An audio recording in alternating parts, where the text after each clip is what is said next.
Capítulo 7. Lección 7. ¿Cómo vencer los obstáculos? La principal diferencia entre una persona rica y una pobre es la forma en que manejan el miedo. Incluso después de que la gente ya estudió y adquirió educación financiera, aún puede enfrentarse a obstáculos en su camino hacia la independencia económica. Existen 5 razones por las que la gente con educación financiera podría no ser capaz de desarrollar abundantes columnas de activos que generan una gran cantidad de flujo de efectivo. Estas son: 1. El miedo. 2. El cinismo. 3. La pereza. 4. Los malos hábitos. 5. La arrogancia. ¿Cómo vencer el miedo? Nunca he conocido a alguien a quien de verdad le guste perder dinero. Y en todos estos años, tampoco he conocido a una persona rica que jamás lo haya perdido. Sin embargo, sí he conocido a mucha gente pobre que jamás ha perdido un centavo, y con esto me refiero a las inversiones. El miedo a perder capital es muy real, y todo mundo lo tiene, incluso los ricos. Pero el mayor problema no es tener miedo en sí, sino la forma en que lo manejamos. Todo radica en cómo confrontamos las pérdidas, porque la gran diferencia en la vida de las personas tiene que ver con la manera en que cada quien lidia con el fracaso. La principal diferencia entre una persona rica y una pobre es su forma de confrontar el temor. No hay nada de malo en tener miedo. De hecho, está bien ser cobarde en lo que se refiere al dinero. Incluso así se puede llegar a ser rico. Todos somos héroes en algunos aspectos y cobardes en otros. La esposa de un amigo, por ejemplo, es enfermera en una sala de emergencias. En cuanto ve sangre, se pone en acción, pero cada vez que menciono el concepto de inversión, sale huyendo disparada. Yo, en cambio, cada vez que veo sangre me desmayo. Padre Rico entendía bien las fobias que existen en relación con el dinero. A algunas personas les aterran las serpientes. A otras les aterra perder dinero. Ambos casos son fobias, decía. Su solución al terror a perder dinero se encontraba en esta frase: si odias el riesgo y las preocupaciones, más te vale comenzar desde ahora. Si empiezas siendo joven, es más sencillo volverse rico. No pienso entrar en detalles sobre el tema, pero puedo decir que hay una diferencia abrumadora entre una persona que comienza a invertir a los 20 años y otra que lo hace a los 30. Se cuenta que la compra de la isla de Manhattan se dio gracias a una de las mayores gangas de todos los tiempos. Nueva York se compró por solo $24 en baratijas y cuentitas. Sin embargo, si esos $24 se hubieran invertido a un 8% anual, para 1995 habrían llegado a valer más de $28 billones. Manhattan podría ser vuelta a comprar, y aún quedaría dinero para adquirir buena parte de Los Ángeles. Pero, ¿qué sucede si no cuentas con mucho tiempo o quieres retirarte pronto? ¿Cómo puedes manejar tu miedo a perder dinero? Mi padre pobre no hizo nada al respecto, solo eludió el asunto y se negó a discutir sobre el tema. Mi padre rico, en cambio, me sugirió pensar como un tejano. Me agradan Texas y los tejanos, solía decir. En Texas todo es más grande. Cuando los tejanos ganan, lo hacen en grande, y cuando pierden, lo hacen de una manera espectacular. ¿Les gusta perder?, le pregunté. No, no es eso lo que dije. A nadie le gusta perder. Preséntame a alguien que se ponga feliz cuando le va mal, y sabré que se trata de un verdadero perdedor, dijo Padre Rico. Me refiero a la actitud que tienen los tejanos hacia el riesgo, la recompensa y el fracaso. Es la manera en que enfrentan la vida, la viven en grande, y no como las personas de por aquí, que se comportan como cucarachas en lo que se refiere al dinero. Les aterra que alguien pueda hacerles ver la luz, y lloriquean cuando algún empleado del supermercado les da 25 centavos de menos al entregarles el cambio. Padre Rico continuó: lo que más me gusta es la actitud tejana. Se enorgullecen de ganar y te presumen cuando pierden. Los tejanos tienen el dicho: si te irás a la quiebra, vete en grande. Pero claro, hay quienes jamás admitirían que terminaron en la bancarrota por culpa de una casita dúplex. Padre Rico nos repetía constantemente a Mike y a mí que la mayoría de la gente no tenía éxito financiero porque sencillamente siempre jugaba a la segura. A la gente le da tanto miedo perder que de todas formas pierdes antes de jugar, nos decía. Frank Tarkenton, quien alguna vez fue un gran mariscal de campo de la NFL, lo enuncia de otra forma: ganar es no tener miedo a perder. Yo he notado en mi propia vida que, por lo general, el éxito llega después de haber perdido. Antes de aprender finalmente a andar en bicicleta, tuve que caerme muchas veces. Asimismo, jamás he conocido a un golfista absolutamente invicto. Tampoco he conocido a alguien que haya encontrado al amor de su vida antes de que le hayan roto el corazón varias veces. Y tampoco he conocido a alguien rico que nunca haya perdido dinero. Por eso, la gente no tiene éxito económico, porque su miedo a perder dinero es mucho mayor que su anhelo de volverse rica. En Texas tienen otro dicho: todo mundo quiere irse al cielo, pero nadie quiere morir. La mayoría de la gente sueña con volverse rica, pero la idea de perder dinero le aterra. Es por eso que muchos nunca llegan al cielo. Padre Rico solía contarnos a Mike y a mí historias de sus viajes a Texas. Si de verdad quieren aprender la actitud correcta para enfrentar el riesgo, la pérdida y el fracaso, vayan a San Antonio y visiten el Álamo. La del Álamo es una gran historia sobre gente valiente que eligió luchar a pesar de que sabía que no tenía oportunidad de ganar. Prefirieron morir que rendirse. Es una historia inspiradora que vale la pena analizar, a pesar de que en realidad se trata de una trágica derrota militar. A los tejanos les patearon el trasero, pero entonces, ¿cómo lidian con el fracaso? Pues siguen gritando: recuerden el Álamo. Mike y yo escuchamos esta historia en muchas ocasiones. Padre Rico nos la contaba cada vez que estaba a punto de participar en un negocio importante y se encontraba un poco nervioso. En cuanto terminaba de hacer toda la tarea correspondiente al negocio en puerta y llegaba el momento de poner el dinero o decidir no participar, nos recordaba la historia del Álamo. También lo hacía cada vez que tenía miedo de cometer un error o de perder dinero. La anécdota le daba fuerza porque le recordaba que siempre podía transformar una pérdida financiera en un éxito. Padre Rico sabía que cada fracaso lo fortalecía y lo hacía más inteligente. Por supuesto no quería perder, pero sabía quién era y de qué forma confrontaría la pérdida. La tomaría y la convertiría en un triunfo. Eso era lo que lo hacía un ganador, y a los otros, perdedores. Su actitud le daba el valor de cruzar la línea cuando los otros se echaban para atrás. Por eso me gusta tanto Texas, decía. Ahí tomaron un fuerte fracaso y con cierta inspiración lo transformaron en un destino turístico con el que ganan millones de dólares. Pero quizá las palabras de mi Padre Rico que más continúan resonando para mí son: los tejanos no entierran sus fracasos, se inspiran en ellos, los toman y los convierten en aullidos de ánimo renovado. El fracaso inspira a los tejanos a volverse ganadores. Por suerte, esta fórmula no es solo de los tejanos, sino de todos los que saben ganar. Ya comenté que para aprender a andar en bicicleta, tuve que caer varias veces. Recuerdo que cada caída fortaleció mi decisión de aprender a andar en ella. También mencioné que jamás he conocido a un golfista invicto. Eso es porque, para los golfistas profesionales del más alto nivel, perder una pelota o un torneo les da la inspiración para ser mejores, practicar con más ganas y estudiar más. Eso es lo que los hace superiores. Perder inspira a los ganadores, y a los perdedores los vence. Me gusta mucho citar a John D. Rockefeller, quien dijo: siempre he tratado de transformar cada desastre en una nueva oportunidad. Y como soy japonés norteamericano, me identifico bien con esta noción. Mucha gente dice que Pearl Harbor fue un error por parte de los estadounidenses, pero yo creo que fueron los japoneses quienes se equivocaron. En la película Tora Tora Tora, un sombrío almirante japonés les dice a sus subordinados en medio de la celebración: me temo que acabamos de despertar a un gigante dormido. La frase "recuerden Pearl Harbor" también se convirtió en un grito de fortalecimiento y transformó una de las mayores derrotas de los norteamericanos en una razón para ganar. Esta gran derrota les dio fuerza y gracias a ello, en poco tiempo Estados Unidos resurgió, ahora como una potencia mundial. El fracaso inspira a los ganadores y vence a los perdedores. Es el mayor secreto de quienes triunfan. Es el secreto que no conocen los timoratos.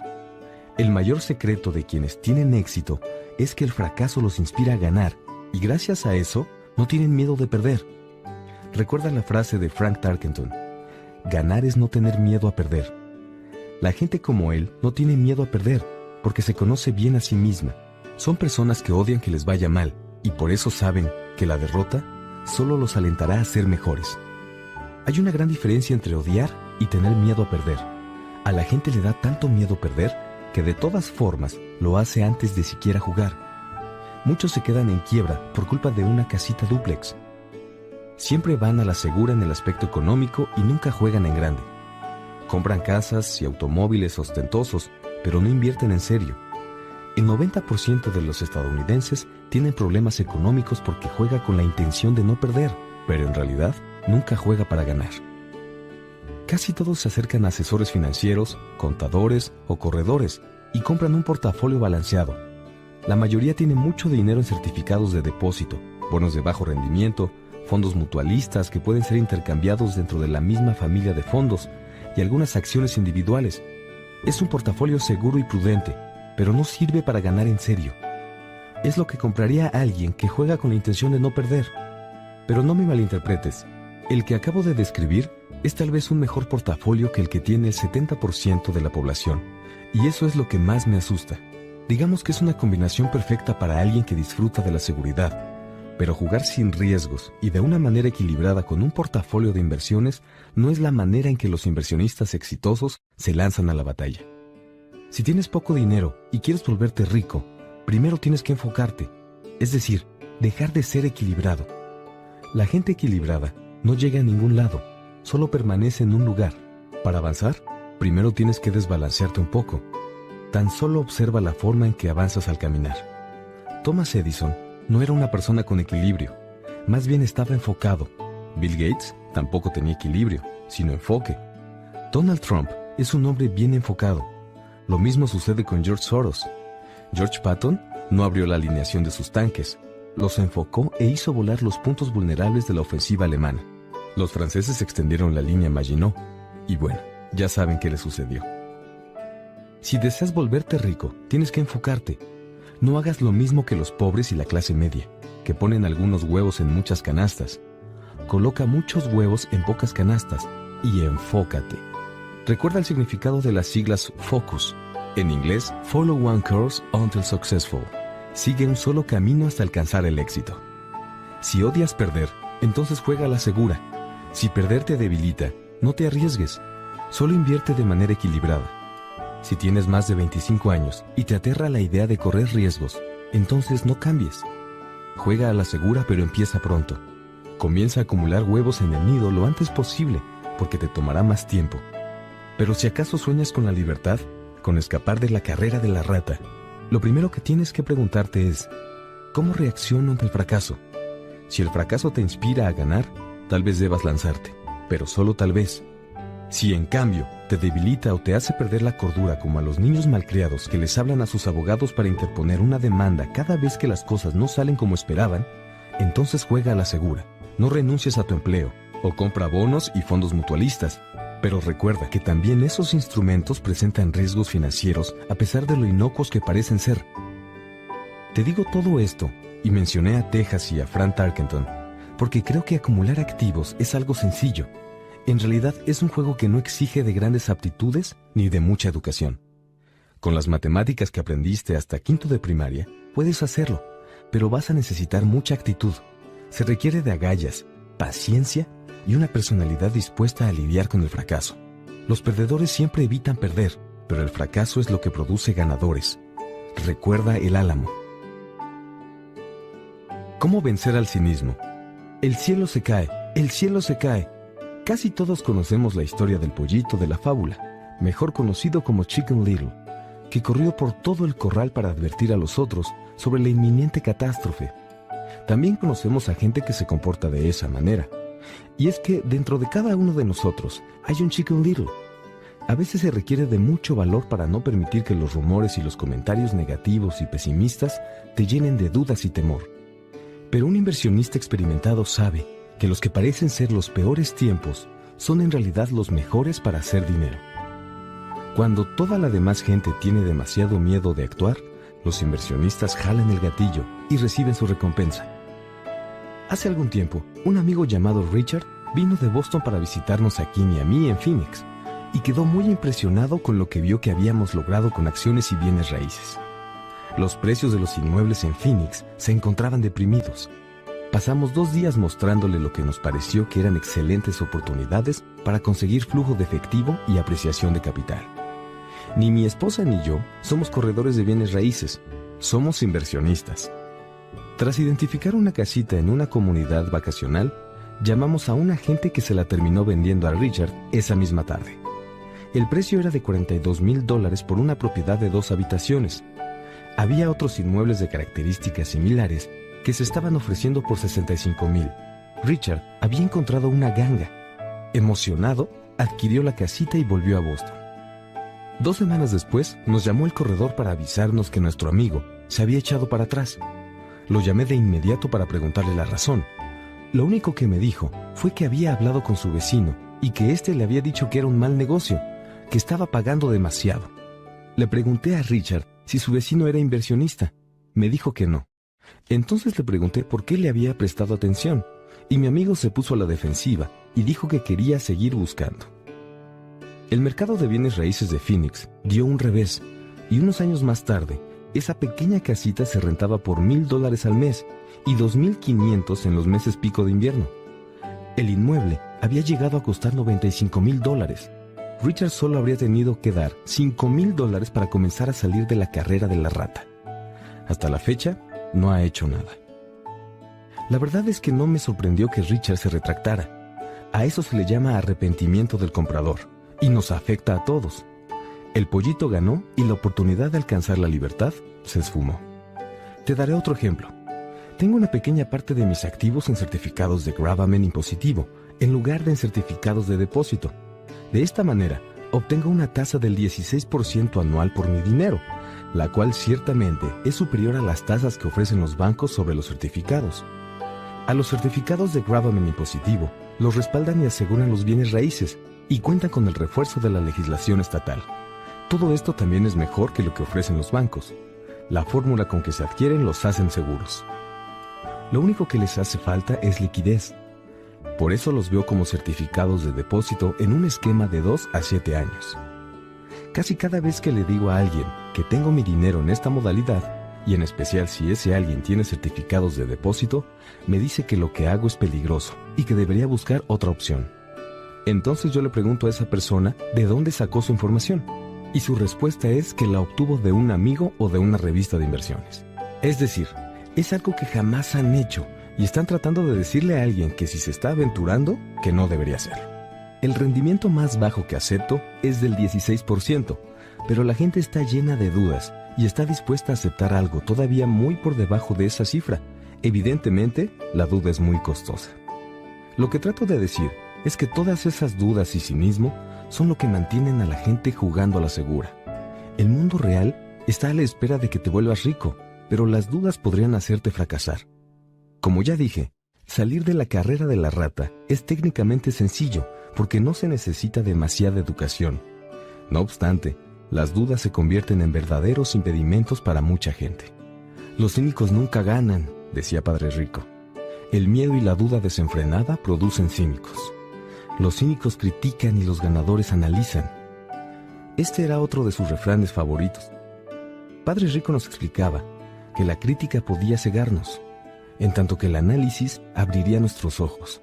El análisis les permite a los ganadores identificar que los críticos están ciegos y notar oportunidades que los demás soslayan. Esto es fundamental, porque la clave del éxito está en encontrar lo que otras personas dejan pasar.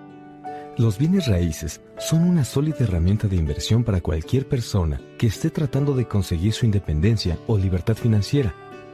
Es una herramienta de inversión única. Sin embargo, cada vez que lo menciono, escucho cosas como: pero yo no quiero estar reparando inodoros. Eso es a lo que Peter Lynch le llama ruido, y lo que Padre Rico habría considerado barullo cínico. Todo eso que dice alguien que critica sin analizar, alguien que permite que sus dudas y miedos le cierren la mente, en lugar de que le abran los ojos. Es por eso que, cuando alguien dice, pero no quiero estar reparando inodoros, siempre me dan ganas de contestarle: ¿y qué te hace pensar que yo sí? De cierta forma, esa gente está diciendo que un inodoro es más importante que lo que desea en la vida. Yo les estoy hablando sobre liberarse de la carrera de la rata, y ellos se enfocan en inodoros. Este es el tipo de esquema de pensamiento que mantiene a tanta gente pobre. Critican en lugar de analizar. Los yo no quiero son los que te impiden alcanzar el éxito, diría Padre Rico. Precisamente porque yo tampoco quiero reparar inodoros, siempre busco con mucho cuidado administradores inmobiliarios que se encarguen de eso. Y claro, Cuando encuentro el administrador adecuado para que maneje las casas o los departamentos, mi flujo de efectivo se incrementa. Pero lo más importante es que un buen administrador me permite comprar más bienes raíces, porque no tengo que ocuparme de reparar los inodoros. La clave del éxito en los bienes raíces es un administrador impecable. Para mí, de hecho, es más importante encontrar administradores que inmuebles.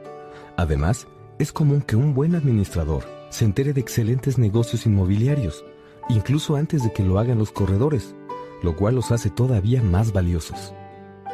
A eso es a lo que Padre Rico se refería al decir, los yo no quiero son los que te impiden alcanzar el éxito. Como yo tampoco quería encargarme de los inodoros, encontré la manera de comprar más bienes raíces y acelerar mi salida de la carrera de la rata.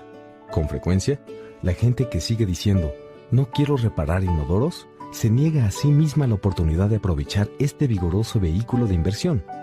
Al parecer, los inodoros les resultan más importantes que su libertad. En el caso del mercado de valores, a menudo escucho a gente expresar, no quiero perder dinero. Muy bien, pero ¿qué les hace pensar a esas personas que a mí o a cualquier otro le agrada perder dinero? No se vuelven ricos porque decidieron no perder.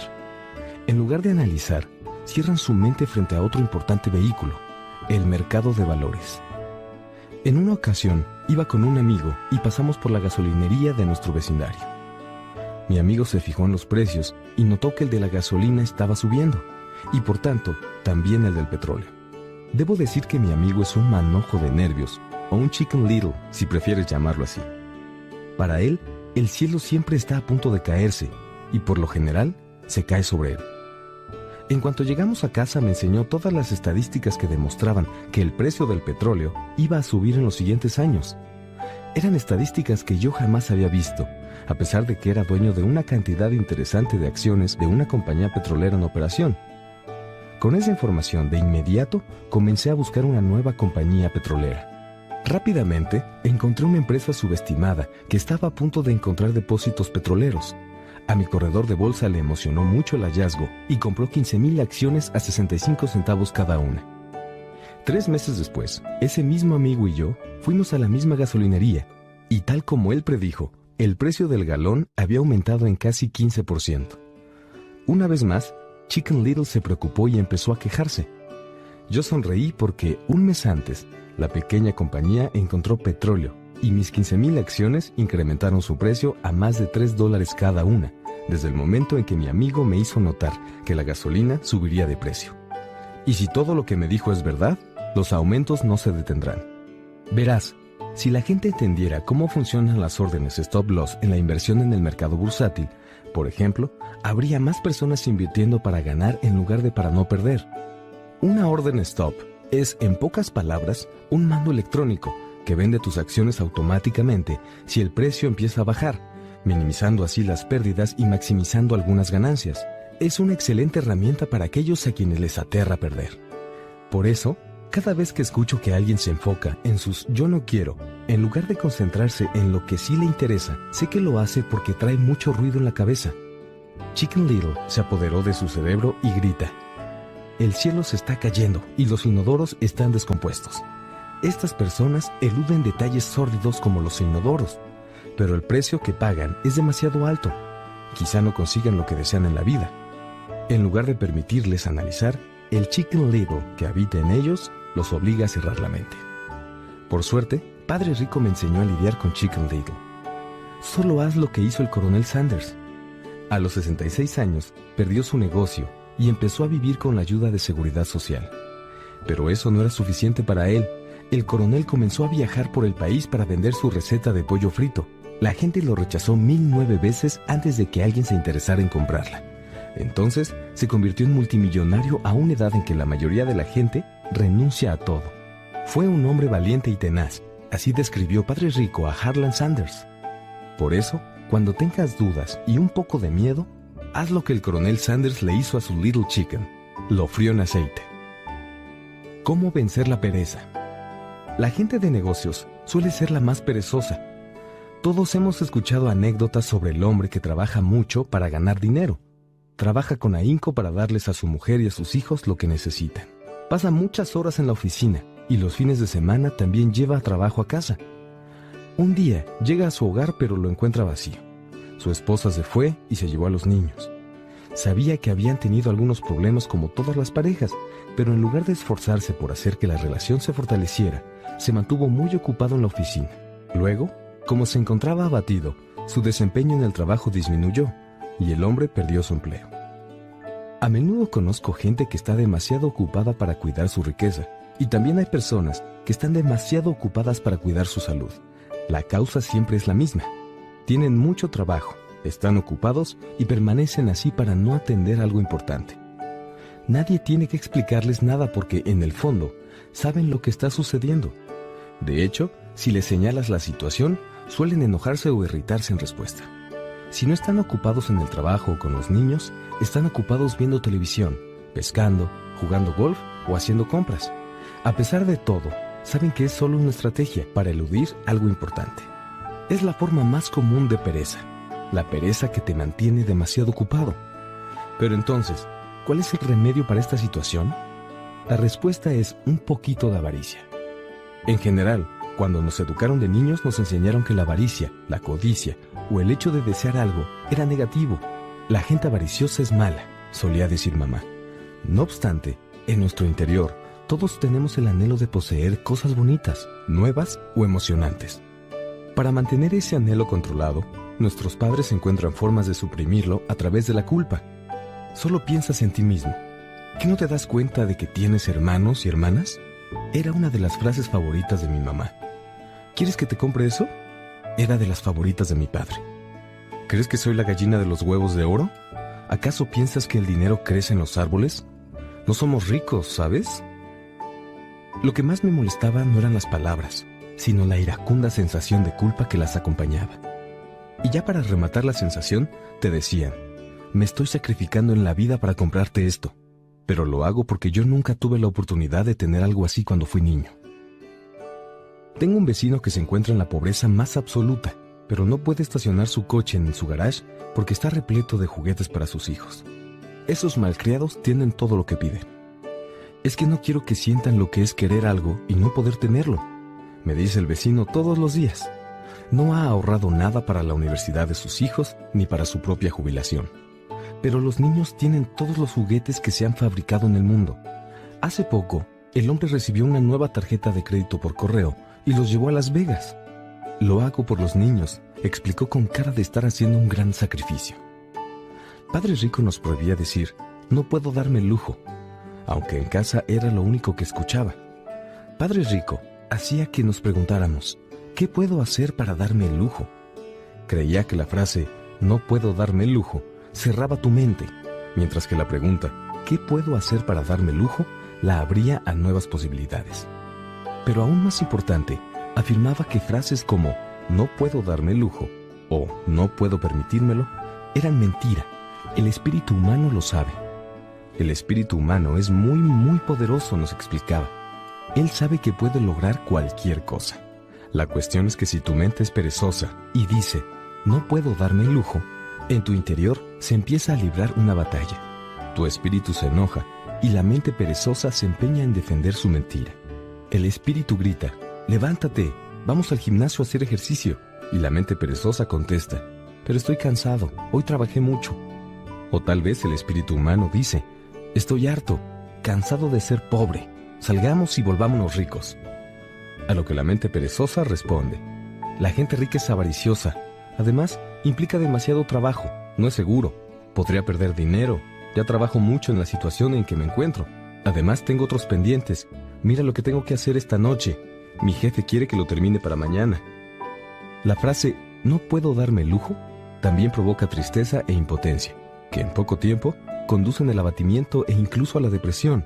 ¿Qué puedo hacer para darme el lujo?, nos abre a posibilidades, emoción y sueños. Por lo anterior, a Padre Rico no le preocupaba tanto lo que queríamos comprar, siempre y cuando entendiéramos que esta última frase fortalece la mente y le ayuda al espíritu a ser más dinámico. Es por esto que casi nunca nos regalaba cosas a Mike o a mí. En lugar de eso, nos preguntaba, ¿qué tendrías que hacer para permitirte conseguir lo que quieres? Y eso incluyó a la universidad, que nosotros mismos nos pagamos, por cierto. Lo que él quería que entendiéramos era que lo importante no era el objetivo, sino el proceso para alcanzarlo.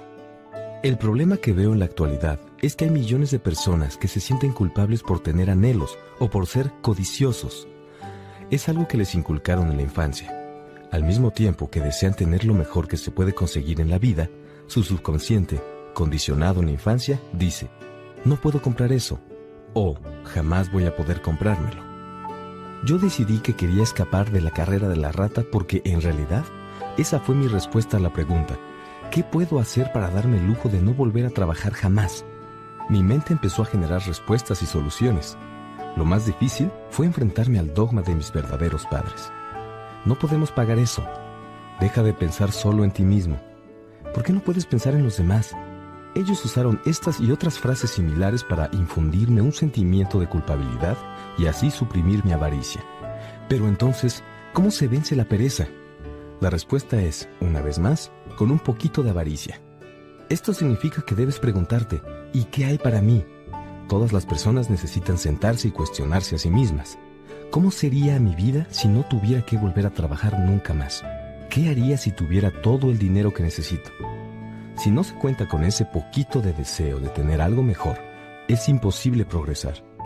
Nuestro mundo avanza porque todos anhelamos una vida mejor. Los nuevos inventos son productos de nuestro deseo de tener mejores condiciones. Vamos a la escuela y estudiamos mucho porque queremos conseguir algo más allá de lo que tenemos. Así que cada vez que descubras que estás eludiendo algo que tienes que hacer, es momento de preguntarte: ¿y qué hay para mí? Sé un poco codicioso. Es el mejor remedio para curar la pereza.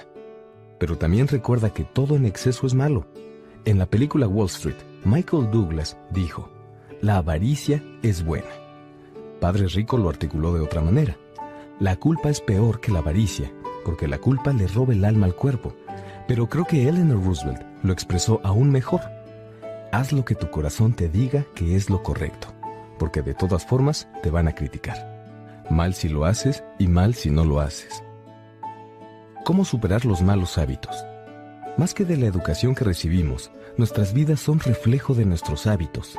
Después de ver la película Conan el Bárbaro con Arnold Schwarzenegger, un amigo me dijo: me encantaría tener un cuerpo como el de Schwarzenegger.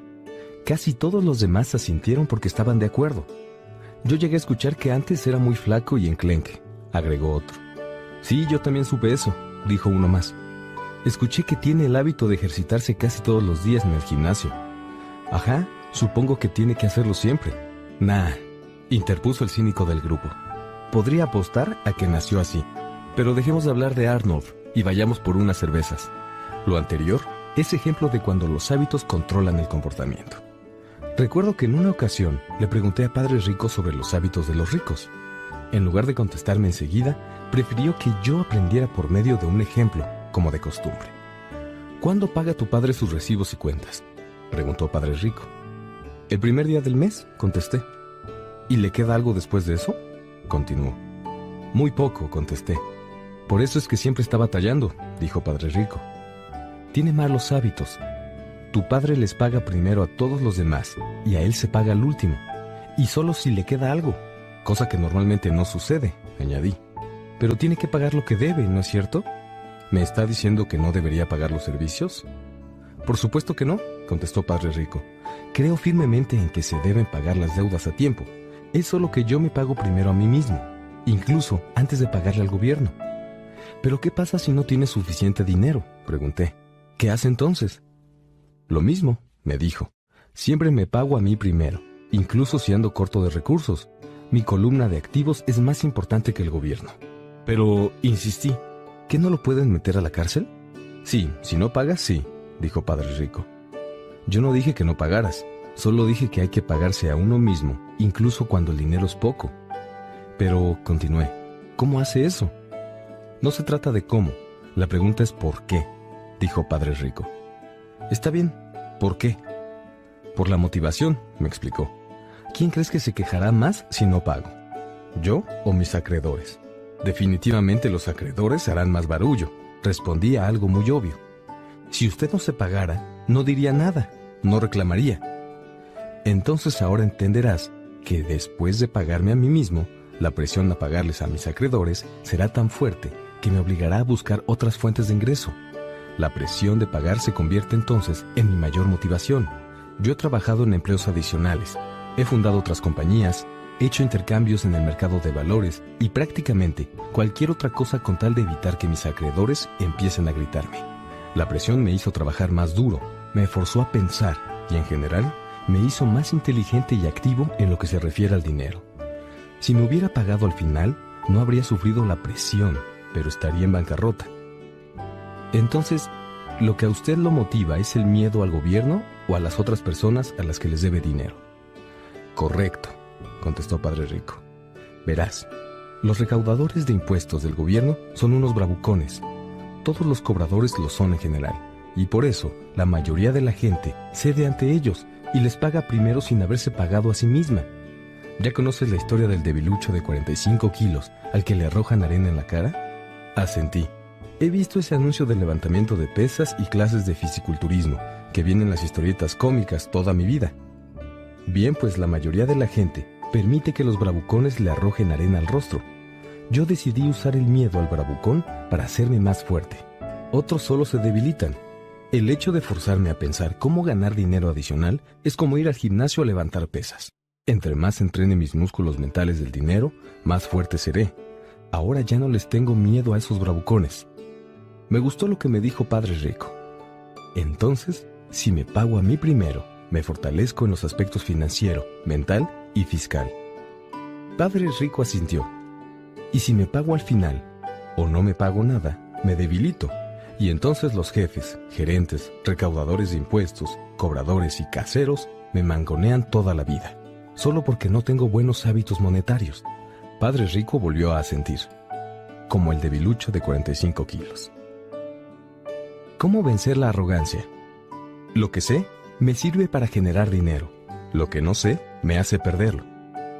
Cada vez que he sido arrogante, he perdido. Esto se debe a que cuando tengo una actitud arrogante, en verdad llego a creer que lo que no sé no es importante. Solía decirme Padre Rico con frecuencia. He notado que mucha gente utiliza la arrogancia para tratar de ocultar su ignorancia. Lo veo a menudo cuando discuto estados financieros con contadores e incluso con otros inversionistas. Tratan de sobrellevar la discusión con un aire de fanfarronería, pero para mí es muy evidente que desconocen de qué están hablando. No me mienten, pero tampoco me dicen la verdad. En el ámbito del dinero, las finanzas y las inversiones, hay muchas personas que no tienen ni idea de lo que dicen. La mayoría de la gente de la industria del dinero solo gorgotea y escupe discursos de ventas como si fueran vendedores de autos usados. Si sabes que eres ignorante respecto a algún tema, lo mejor es que te eduques y aprendas de un experto en el ramo o de un libro sobre la materia.